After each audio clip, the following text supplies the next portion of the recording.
Salam à tous, bienvenue dans le CB Show. Aujourd'hui, je suis en présence de Gakou Abdullah. Comment tu vas, mon frère? Ça va et toi, tu vas bien?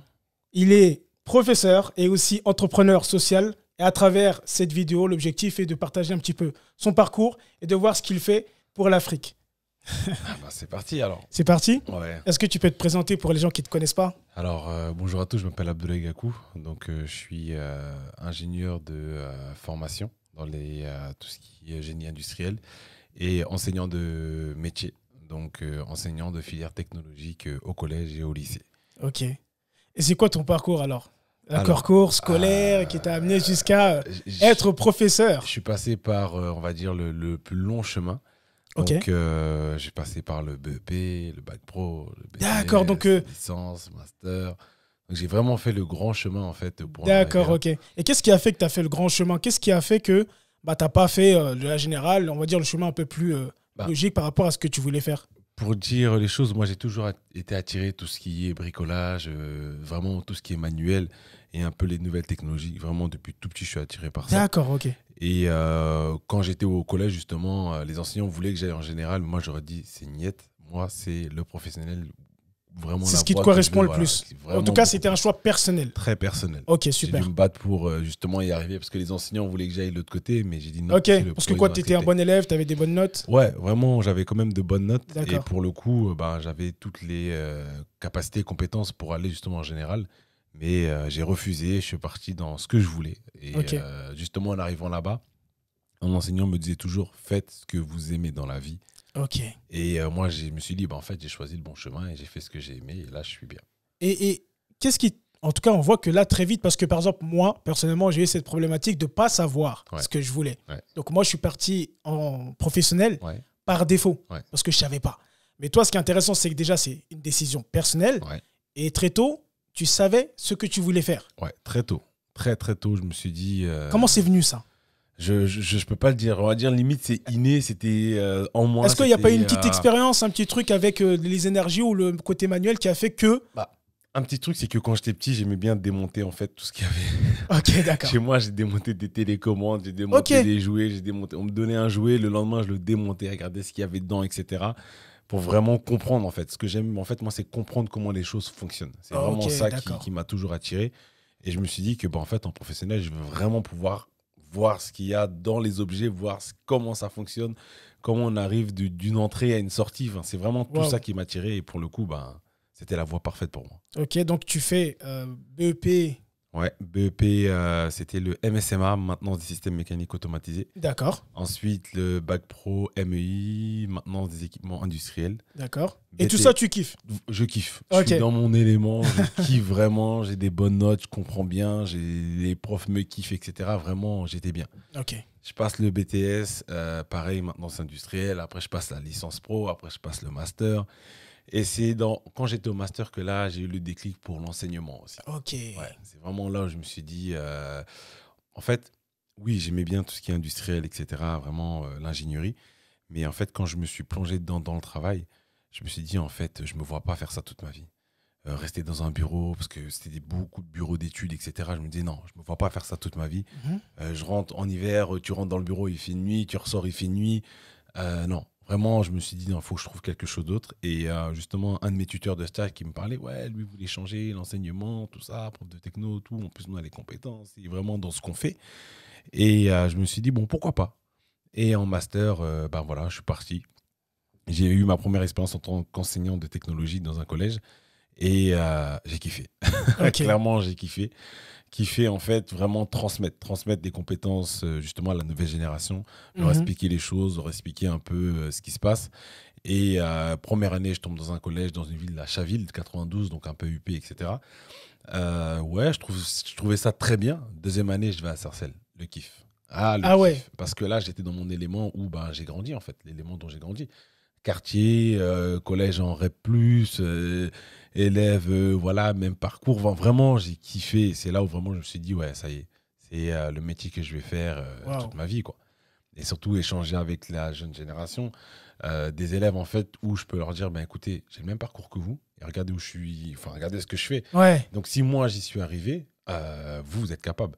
Et moi, en fait, aujourd'hui, c'est vraiment ça qui me donne envie de continuer dans ce métier, parce que je me dis que je peux transmettre un message, en fait, à la jeune génération, du moins dans les quartiers, et leur dire que si vous pouvez le faire, si moi j'ai réussi à le faire, vous pouvez le faire. Si un tel a réussi à le faire, vous pouvez le faire. Si un tel a réussi à le faire, vous pouvez le faire.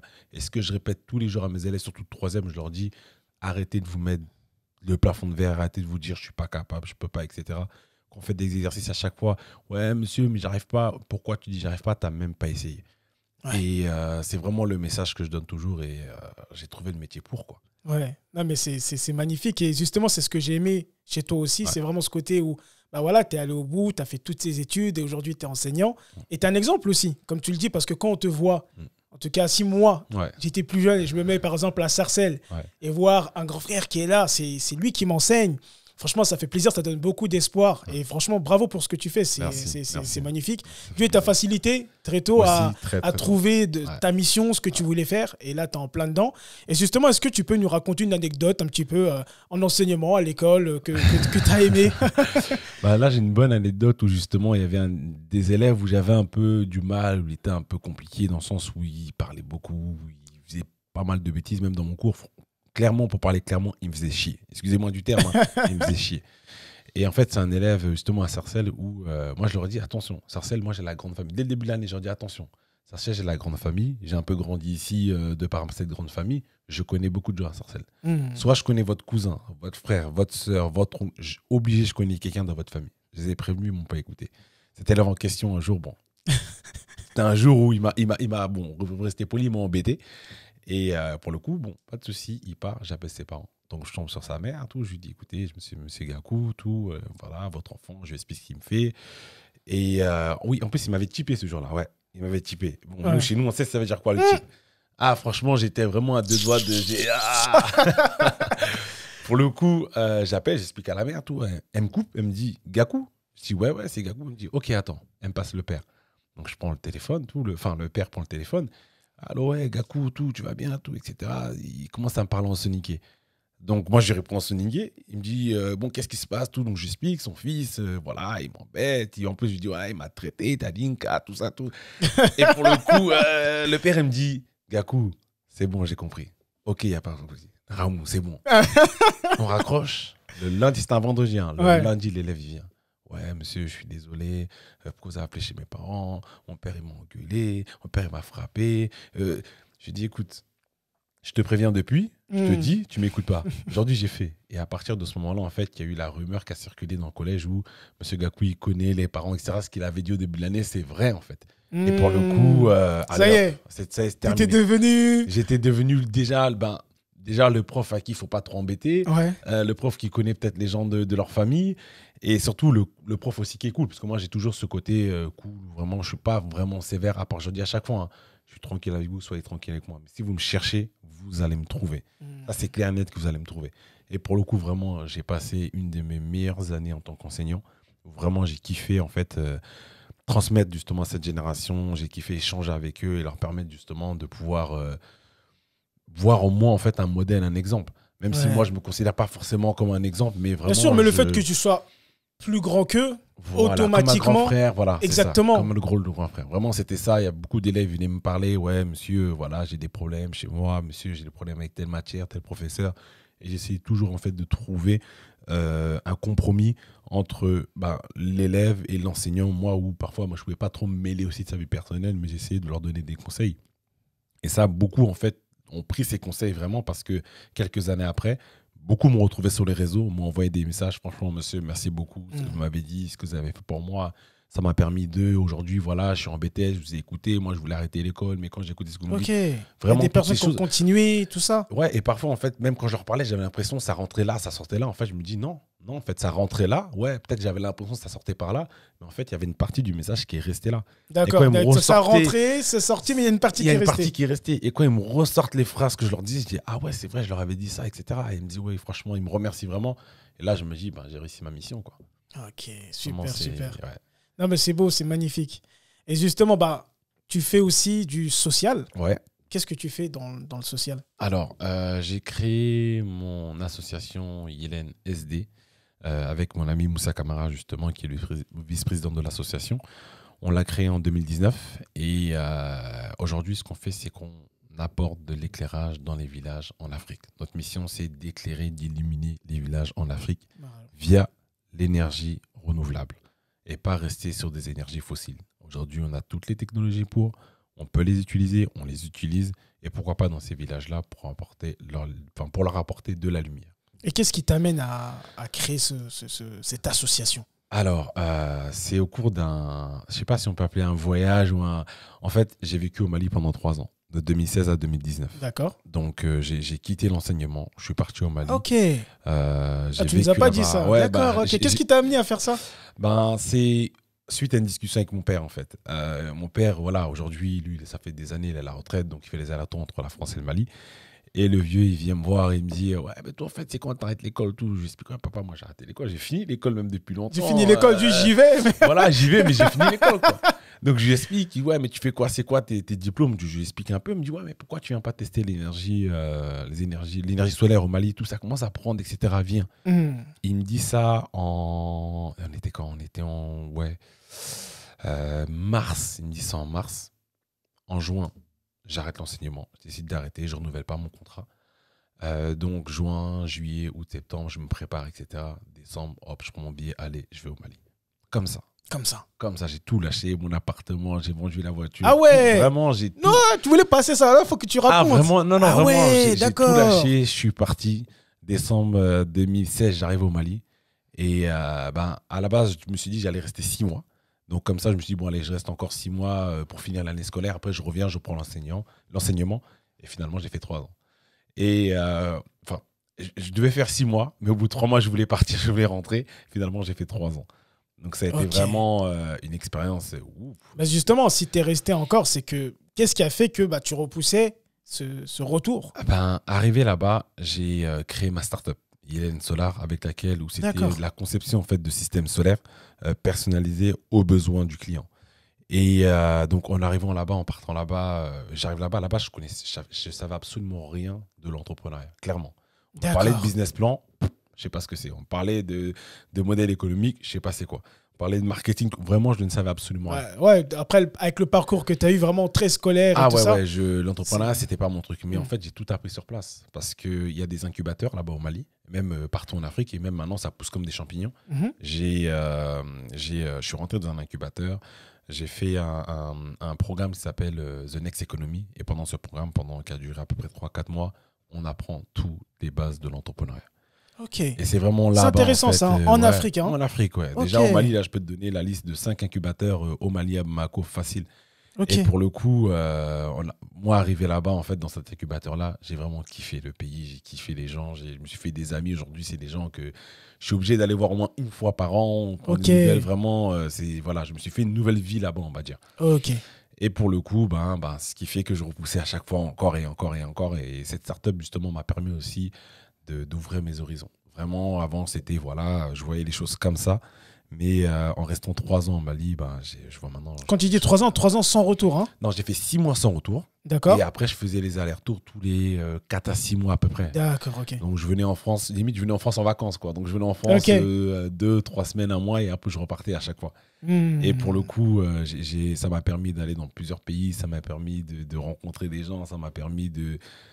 Vraiment, ça m'a permis justement de gagner en maturité, de grandir surtout et d'en apprendre un peu plus sur le monde, quoi. Et qu'est-ce que tu as appris ? J'ai appris que tout ne tournait pas autour de la France, de l'Europe, du moins. Okay. Parce qu'on a beaucoup cette idée en pensant... déjà, moi, quand je suis arrivé là-bas, le français, oui, j'ai mes diplômes, etc. Je connais les choses, je suis comme ça. Mais en arrivant là-bas, je me suis mangé une claque parce que ils n'ont pas les diplômes, mais ils ont l'expérience du terrain.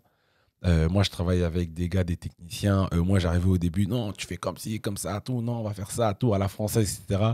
Et ce que j'aimais bien avec ce technicien aujourd'hui, qui est lui-même un ami, j'ai envie de dire, au début, il m'écoutait et après, un jour, il a craqué, il m'a dit, écoute, mets-toi sur le côté, laisse-moi faire. Donc, moi qui prenais peut-être 2-3 heures à faire quelque chose, en 30 minutes, lui, c'était bouclé. Et c'était mieux que moi ce que je faisais, en fait. Et pourtant, il n'a pas les diplômes. Mais il a tout appris sur le tas, sur le terrain. Et ça m'a vraiment permis de gagner en humilité, en fait. Et de me dire, je ne sais pas tout. Et ce n'est pas parce que j'ai tel ou tel diplôme que je connais plus que d'autres. D'autres personnes n'ont pas les diplômes, ont l'expérience de terrain. ont vraiment l'expérience de leur métier, et ben, ils peuvent t'apprendre beaucoup plus, quoi. Et là, ça m'a vraiment permis de redescendre un peu sur terre et de me dire, voilà, reste parmi les humains et ne crois pas que tu es au-dessus de certaines personnes. Non, tu es comme les autres, comme tout le monde. Et aujourd'hui, ben, j'ai grandi encore plus, quoi. Magnifique. Et donc, tu fais ta start-up après tout ça. Ouais. Qu'est-ce que tu fais au Mali? Alors, au Mali, je fais beaucoup. Au début, c'était vraiment, j'essayais de concevoir des systèmes. Donc, j'ai même créé un système là-bas au Mali qui s'appelle la Lighting Box.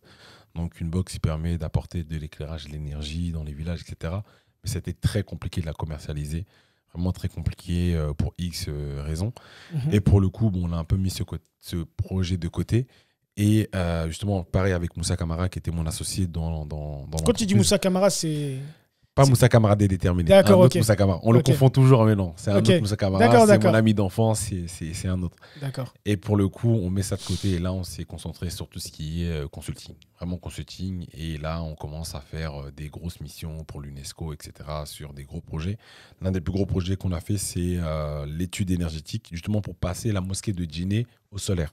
C'est nous qui avons fait l'étude énergétique justement pour ça. Tu devrais être fier de ça. C'était une grosse fierté quoi, de voir ça. Et on nous a appelé en fait de bouche-oreille parce que on a commencé un peu à se voir un peu partout au Mali. Et on nous appelle un jour, oui, c'est l'UNESCO, on a un projet, est-ce que vous pouvez venir tout. Donc on y va, tout. Et puis là, commence à expliquer le projet et tout. Je dis, bien sûr. Donc, j'ai pu aller jusqu'à la mosquée de Guinée, la visiter, aller sur le toit. Travailler là-bas. Non, ça, c'est magnifique, ça. C'était une visite guidée, mais un truc que les personnes qui vont prier là-bas dans la mosquée ne peuvent pas aller sur le toit, etc. Et moi, j'ai pu aller sur le toit. Vraiment, ça a été magnifique. Vraiment, voilà. Et pour le coup, en 2019, je décide de rentrer. Je décide de rentrer pour vraiment plein de raisons. Déjà, parce que j'étais fatigué, très, très fatigué. Vraiment, je comptais plus mes heures là-bas. Je me réveillais à 7h, j'entrais chez moi, il était 22, 23 heures. J'étais vraiment fatigué mentalement. J'étais fatigué aussi physiquement et après d'autres raisons personnelles. Mais voilà, je suis rentré. En rentrant, je me suis dit, bon, ok, il y a ma start-up qui est là-bas. Bon, on continue aujourd'hui à faire du consulting d'ailleurs. Mais qu'est-ce que je vais faire moi aujourd'hui ? Je vais revenir en France, je vais prendre mon emploi d'enseignant, pardon. Mais qu'est-ce que je fais à côté ? Est-ce que je vais que faire l'enseignement ? Mais il fallait que je trouve quelque chose. Et je me suis dit, bon, ok, une des problématiques qu'on a eues quand on était là-bas, c'est qu'on a créé la box, mais la box qui était vraiment adaptée au mode de vie des personnes dans les villages. Mais l'un des problèmes qu'on a eu, c'est que ces personnes-là n'ont pas les moyens financiers de s'acheter ces box. Personnes qui vivent avec pas grand-chose ou qui vivent de l'aide de leur famille qui sont à l'étranger. Et pour le coup, on s'est dit, ok, pour ça, ce qu'on va faire, c'est qu'on va créer l'association qui va nous permettre justement d'aller là-bas et de pouvoir apporter de l'éclairage totalement gratuitement à ces personnes-là. Donc voilà en fait la genèse du projet avec l'association. Et ensuite, on crée l'association. Donc, on crée l'association. Quelques mois après, on nous sollicite pour aller éclairer justement une école dans le village de Sélinkeni. Donc, on était sollicité par le Rotary Club Paris Lumière et notamment Vincent Ledoux qui était justement l'intermédiaire entre ça. Je remercie d'ailleurs. Et on fait notre première action. Quelques mois après, deuxième action, on va dans le village de Kari. On apporte 10 lampadaires avec l'association Indémé. Vraiment, ça a été magnifique. On arrive, on voit, on fait les travaux avec les habitants. On installe les lampadaires. Ils sont avec vous ? Ils sont avec nous. Vraiment, ils sont avec nous. Et on les implique à 100% dans le projet parce qu'on se dit que, OK, nous, on arrive, on fait l'installation, mais après, qu'est-ce qui se passe ? C'est leur projet, il faut qu'ils se l'approprient, il faut qu'ils disent ça à nous et puis on fait les choses. Donc on a enchaîné plusieurs actions comme ça. Aujourd'hui on est à 6 villages, donc, dont le plus gros village c'était le village de Tafasirga, on a installé 25 lampadaires. Donc c'était un gros projet. Et le village de Souena aussi, on a installé aussi 25 lampadaires mais en 2 fois. Un gros projet aussi avec l'association Espoir 18. Et là, aujourd'hui, on a lancé d'autres projets aussi en France, la fabrication de lampes solaires à partir de déchets recyclés. Et ça prend aussi, on est déjà à 9 ateliers, on l'a lancé il y a 1 an. Et l'idée, c'est vraiment de sensibiliser les jeunes ici en France autour des énergies renouvelables et après leur faire fabriquer des lampes solaires à partir de déchets recyclés avec les attirails de tout ce qui est soudure, etc., ce qu'on faisait quand on était au collège, qu'on ne fait plus aujourd'hui d'ailleurs. Mais vraiment, c'est eux qui fabriquent vraiment la lampe de A à Z. Et vraiment, c'est des projets qu'aujourd'hui qui commencent à prendre vraiment de plus en plus d'ampleur. Et on se dit qu'on est sur la bonne voie et sur la bonne lancée, quoi. Magnifique. Et justement, est-ce que tu peux, pour les personnes qui ne connaissent pas trop, j'en fais partie, de l'énergie renouvelable? Qu'est-ce que c'est? Si tu devais nous expliquer ça simplement. Alors, simplement, aujourd'hui, on a les énergies fossiles. Énergie fossile, pétrole, gaz, charbon et on va dire l'uranium qui, bon, ça se discute entre le fossile et le renouvelable. Ces énergies-là, aujourd'hui, on n'en a plus beaucoup. Pétrole, il reste à peu près 60 ans de réserve de pétrole si on n'en trouve pas des nouvelles. Donc, on se dit, c'est compliqué. Au bout d'un moment, il faut trouver des alternatives. L'énergie renouvelable, en fait, c'est des énergies qui sont illimitées, il n'y a pas de réserve. Le soleil, illimité. Le vent, illimité. L'hydraulique, donc tout ce qui est eau, illimité. On a aussi le bio, la biomasse illimitée. Donc la biomasse, c'est tout ce qui est déchets organiques en fait qu'on récupère, qu'on fait du gaz avec la méthanisation, etc. Et la géothermie, donc tout ce qui est chaleur dans la terre. Donc tout ça, ce sont des énergies qui sont illimitées, quoi. Wow. Donc c'est ça l'avantage en tout cas avec tout ce qui est énergie fossile et les énergies renouvelables. Moi je dis que pas moi, hein, tout le monde le dit, c'est notre avenir en fait. Le pétrole, ça pollue, tout ça, ça pollue, mais les énergies renouvelables ne polluent pas. Certes, c'est vrai qu'il y a une énergie grise. L'énergie grise, en fait, c'est l'énergie qu'on utilise pour fabriquer les panneaux solaires, les éoliennes, etc. Mais cette énergie-là, en fait, elle est grandement, compensée par, derrière, une éolienne, quand elle est en fonctionnement, elle ne pollue pas. Au contraire, elle ne fait que fabriquer de l'électricité. Panneaux solaires, quand elle est en fonctionnement, il ne pollue pas. Après, il y a en fin de vie, qu'est-ce qu'on fait? C'est plus compliqué. Ça, c'est un autre problème. Mais aujourd'hui, les énergies renouvelables, on peut très bien s'éclairer, se chauffer, etc. avec le soleil, avec l'eau, avec la géothermie, etc. Bien sûr. C'est des énergies renouvelables. Ouais, ça me rappelle, là, récemment, je reviens du Sénégal et on était à Sine Saloum, les îles de Saloum. Et justement, quand on prend une pirogue, tu vois, et on va dans un coin, et là-bas, il y avait une case, une espèce de petite case. Et tu voyais que, je me dis, mais comment ça marche ce truc-là? On ne peut pas avoir de courant, des trucs, tu vois, des câbles et tout. Je me dis, non, tout est solaire. Donc, il m'a montré qu'il y avait vraiment les panneaux solaires là-haut. Ils faisaient à manger avec, ils éclairaient, ils faisaient tout, ils chargeaient les téléphones et tout ça, que le soleil. Après, il me dit, mais ici, le soleil, c'est tout le temps. Oui, tout le temps. Il y en a tout le temps. Donc, c'est tout le temps plein, en fait. Les batteries sont tout le temps pleines et on n'a pas de problème de... Déjà, en France, on utilise l'énergie solaire, photovoltaïque. On l'utilise en France. En France, on n'a pas autant de soleil qu'en Afrique. Mais en Afrique, c'est une mine d'or. C'est une mine d'or. Et l'avantage avec le soleil, c'est que ça appartient à personne. Personne ne peut venir dire, bon, le pour soleil... l'instant, parce que là tu sais, ils essaient de tout s'accaparer. On ne peut pas s'accaparer le soleil. Ils s'accaparent l'eau, ils s'accaparent les terres, ils s'accaparent tout. Moi, personnellement, je suis un fervent défenseur de l'énergie solaire. Il y a une personne qui a vendu une planète à... J'ai vu ça, Tout le monde... Mais bon, c'est vrai, non, mais c'est pour rigoler, mais le soleil... Personne ne peut dire, maintenant, vous payez pour avoir du soleil. C'est pas possible. Donc, et aujourd'hui, le soleil, la lumière du soleil, on peut avoir l'électricité juste avec un panneau solaire. Et aujourd'hui, on alimente des villes entières de centaines de milliers d'habitants avec l'énergie solaire. L'énergie du soleil, l'énergie solaire photovoltaïque. Il suffit juste de faire des centrales solaires et aujourd'hui, on a l'électricité tout simplement. Est-ce que tu peux, juste, après on passera à autre chose, mais photovoltaïque? Alors, je précise sur le photovoltaïque parce que dans l'énergie solaire, il existe l'énergie solaire photovoltaïque et l'énergie solaire thermique. Thermique, c'est la chaleur du soleil. Photovoltaïque, c'est la lumière du soleil. Avec la lumière du soleil, on crée de l'électricité. Avec la chaleur du soleil, on s'en sert pour chauffer l'eau ou pour réchauffer une maison. Mais on peut aussi créer de l'électricité, mais c'est des centrales thermiques. Enfin, c'est plus compliqué et puis c'est beaucoup plus cher que les centrales solaires photovoltaïques. Mais il y a plus de rendement dans ces centrales thermiques pour l'électricité. Donc voilà la différence entre les deux. D'accord. Et tu m'as dit... Tout à l'heure, tu m'as parlé d'un projet perso. Ouais, un projet perso que j'ai mis en place, c'est le 50 Project. En fait, je me dis, aujourd'hui, personnellement, j'ai beaucoup de bagages en fait, dans tout ce qui est énergie renouvelable. J'ai acquis beaucoup de compétences dans tout ce que j'ai fait, en fait. Je me dis, ces compétences-là, tout ça, je veux les partager et je vais les partager. Comment? Via ce projet qui consiste à offrir des formations gratuitement. Je précise bien offrir gratuitement, je précise bien les deux. Gratuitement, en fait, à des jeunes, en priorité en Afrique, mais c'est vraiment ouvert à tous dans les énergies renouvelables. Donc, c'est des formations en ligne qui leur permettront, en fait, d'obtenir les bases sur les énergies renouvelables, notamment l'énergie solaire, pour qu'ils puissent derrière, après, demain, s'ils veulent se lancer dans cette filière qui est une filière d'avenir, en fait. Donc, je me dis, si moi, mes compétences que j'ai acquis, je peux les partager, déjà dans la pédagogie de ce que je fais, je partage déjà ce que j'ai acquis. Mais là, je me dis, j'ai envie de le faire aussi à plus grande échelle et pas que le faire avec mes élèves, mais le faire vraiment à des personnes qui ont pas forcément les moyens d'aller à l'école ou pas forcément les moyens de faire de grandes études. Et là, je me dis, je partage déjà le peu que j'ai. Et si derrière, ça peut les motiver à se dire, aujourd'hui, j'ai appris les bases, maintenant, moi, je vais aller plus loin, m'auto-former, faire des formations, etc.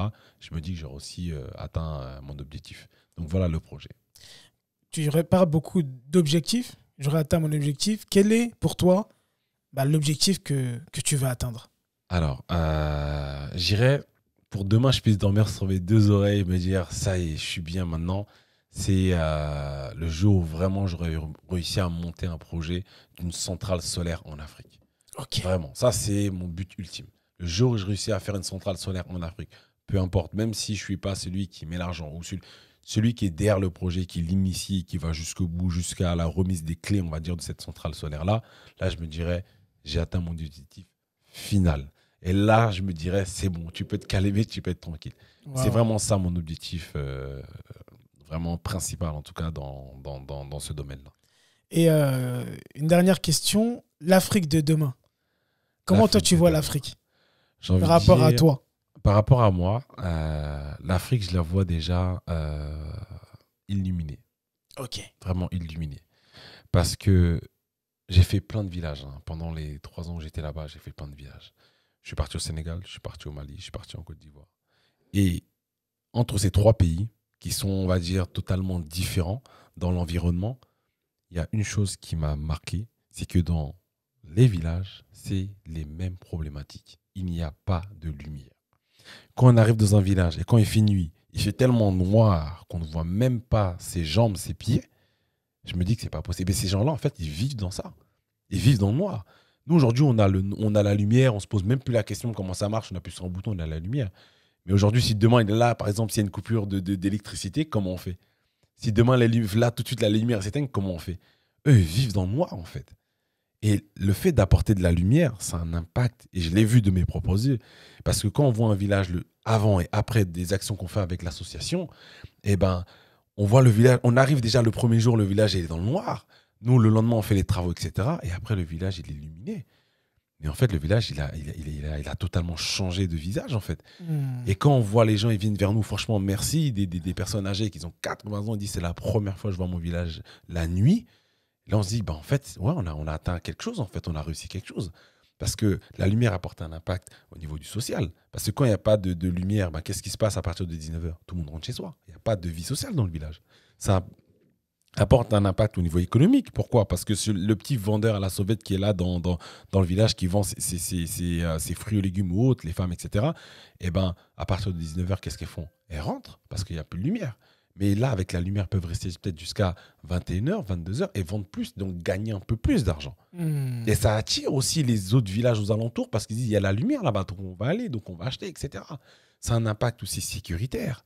Et ça, on l'a vu là-bas parce que, justement, une anecdote par rapport à ça, quand on a fait un village, il y a une maman qui est venue nous voir après, une femme qui nous a dit, merci, parce que nous, dans notre village, il n'y a plus d'hommes, il n'y a que des enfants et des vieux. Et nous, les femmes, parce que tous les hommes sont partis à l'aventure.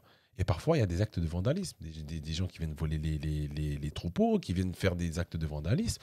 Mais le fait qu'il y ait de la lumière, ils vont avoir peur, ils ne vont plus venir. Et ça, nous, au début, on ne l'avait pas vu, cet impact sécuritaire. Ouais. C'est vraiment quand elle nous a dit ça, on s'est dit, ouais, en fait, il y a un impact sécuritaire, on apporte de la sécurité dans le village. Même au niveau des jeunes, voilà, on est tous jeunes, on fait des bêtises, mais les jeunes n'osent plus faire de bêtises parce que maintenant, il y a de la lumière. Tu vois ?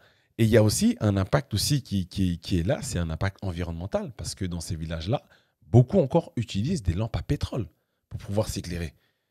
Et la lampe à pétrole, en fait, on met du pétrole, en fait, de l'essence, pour allumer une mèche et pour pouvoir avoir de la lumière. Mais ça émet des gaz nocifs pour la santé, ça éclaire pas forcément bien. Et aujourd'hui, le fait d'apporter cette lumière, on ne les utilise plus. Donc, il y a un impact environnemental. Donc, là, on utilise la lumière du soleil qui est en abondance en Afrique pour avoir de l'éclairage. Et éclairer les écoles, éclairer les rues, éclairer les centres de santé, c'est notre priorité. Donc voilà aujourd'hui vraiment comment moi je vois l'Afrique de demain apporter de la lumière. Juste apporter de la lumière dans un village. Je vous garantis que vous allez voir que le village va totalement changer. Totalement. Magnifique. Merci pour vraiment ce podcast. Merci d'être venu, d'avoir partagé ça. Merci pour l'invitation. D'avoir apporté la lumière dans ce podcast. Non, mais vraiment, franchement, ce que tu as parlé, c'est magnifique. Que Dieu te facilite dans tes projets. Vraiment, c'est très intéressant.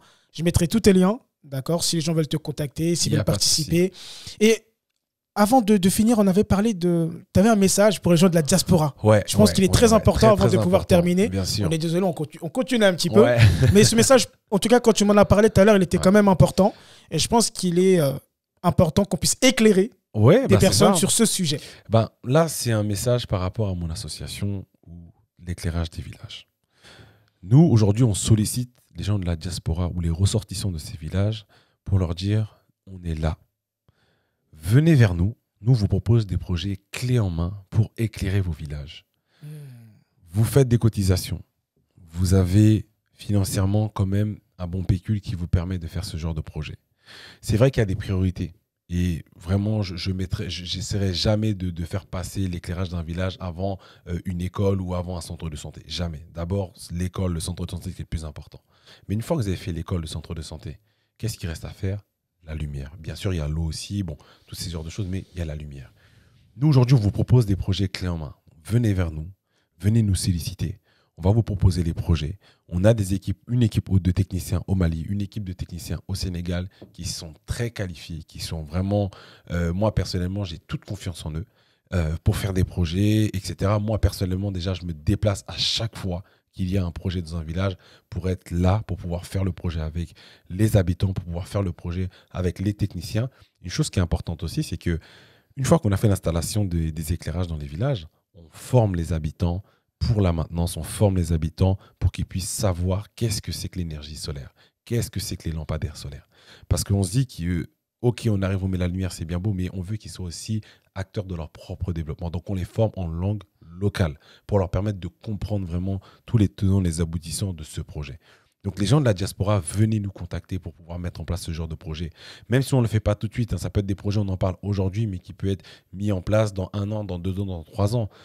Mais on est là vraiment pour ça. Et on vous attend clairement et c'est comme ça qu'on fonctionne en tout cas. Ok. Voilà. Merci, je pense que c'était vraiment important qu'on puisse finaliser par ce message. J'espère que ça vous a parlé, ça vous a inspiré, ça vous a éclairé. Merci mon frère. Que Dieu te facilite dans tous tes projets, dans tout ce que tu fais. C'est vraiment beau et magnifique et t'inspire beaucoup de personnes. Donc, merci beaucoup. Merci pour l'invitation en tout cas. Merci beaucoup. À la prochaine. À la prochaine, Inch'Allah.